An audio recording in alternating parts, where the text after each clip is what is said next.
ಸಾಕು ಅವಳಿಗೆ ಬಟ್ಟೆ ಹೋದ್ರೆ ಬರ್ತಾರೆ ಅಂತ ಮರ್ಯಾದಿನೇ ಅಲ್ಲ ಅವ್ರಿಗೆ. ಅಲ್ಲೇ ಮಾಡ್ತಾರೆ ಸರ್, ನಮ್ಮೆದುರುಗಳೇ ಮಾಡ್ತಾರೆ ಸರ್. ನಮ್ಮ ಸೊಸೆದರಿಗೆ ಈಚೆ ಕಳ್ಸೋಂಗಿಲ್ಲ, ನಮ್ಮ ಮಕ್ಕಳುಗಳನ್ನ ಕೂಲಿನೇ ಮಾಡೋದು, ಮಕ್ಕಳನ್ನೇ ಕೈ ಕಳೋದು ಅನ್ನೋಂಗೆ ಆಗ್ತದೆ ಸರ್. ಎಷ್ಟು ಹೊತ್ತಲ್ಲಿ ಮನೆಗೆ ನುಗ್ಗಿ ಏನು ಮಾಡ್ತಾರೆ ನಾವು ಭಯ ಸರ್, ಭಯ ಉದ್ಭವ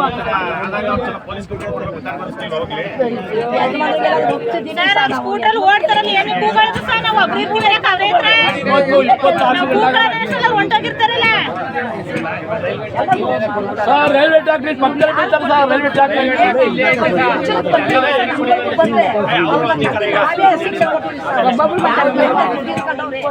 ಅವಕಾಶ ಮಾಡಿಕೊಟ್ಟವ್ರು ನಾವೇ ಶಿಕ್ಷೆ ಕೊಡ್ತೀವಿ ಸರ್, ನೀವು ಕೊಡ್ಬೇಡಿ ಅವ್ರು ನಾವೇ ಕೊಡ್ತೀವಿ ಸರ್. ಇವೆಲ್ಲ ನಮ್ಮ ಮಕ್ಕಳುಗಳಾಗಿ ಹೆಣ್ಮಕ್ಳುಗಳನ್ನ ಮದುವೆ ಮಾಡಿಕ್ಕೆ ಯಾರು ಮದುವೆ ಆಗಿಪ್ಪದ ಸರ್ ನಮ್ಮ ಅವರೆಲ್ಲ ಪೋಲಿಗಳು, ಅವ್ರ ಅಪ್ಪೆ ಪೋಲಿಗಳು, ಅವ್ರ ಮಕ್ಕಳು ಪೋಲಿಗಳು ಅಂತ ಪೋಲಿ ಮಕ್ಕಳು ಕರೆಯೋದು ಯಾರು ನಮ್ಗೆ ಹೆಣ್ಣವ್ರು ಬರ್ತಾ ಇಲ್ಲ, ನಮಗೆ ಹೆಣ್ಣು ಕೊಡ್ತಾ ಇಲ್ಲ ಸರ್.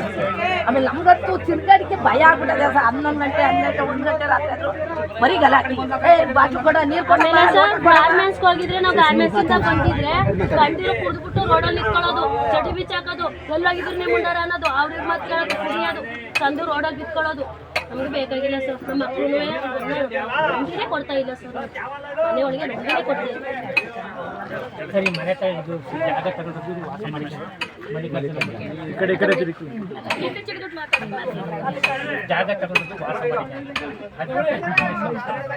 ಇವರು ಮನೆ ಕಟ್ಟಿರೋದು ನಾವು ನಿಜವಾಗ್ಲೂ ಭಾಳ ಯಾಕೆಂದರೆ ನಾವು ಹಿಂದೆ 1995 ಹೋರಾಟ ಮಾಡಿ ಸರಿ ಅದೇ DC ವಿಜಯ ಭಾಸ್ಕರ್ ಅವರು ಉಮೇಶ್ ಮಾಡಿದ್ರು. ಆಗ ಅವರು ನಮ್ಮ ಗ್ರಾಮಕ್ಕೆ ಭಾಳ ಹೆಲ್ಪ್ ಮಾಡಿ ಸರಿ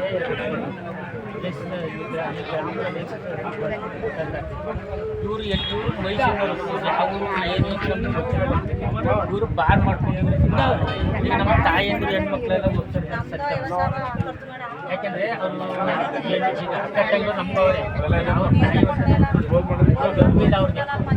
ಇವಾಗ ಹೇಳಿದ್ರೆ ಓಪನ್ ಆಗಿ ಅವ್ರು ಏನು ಹೇಳೋದು ಅದರಿಂದ ಬಾರ ತರು ಮಾಡೋದು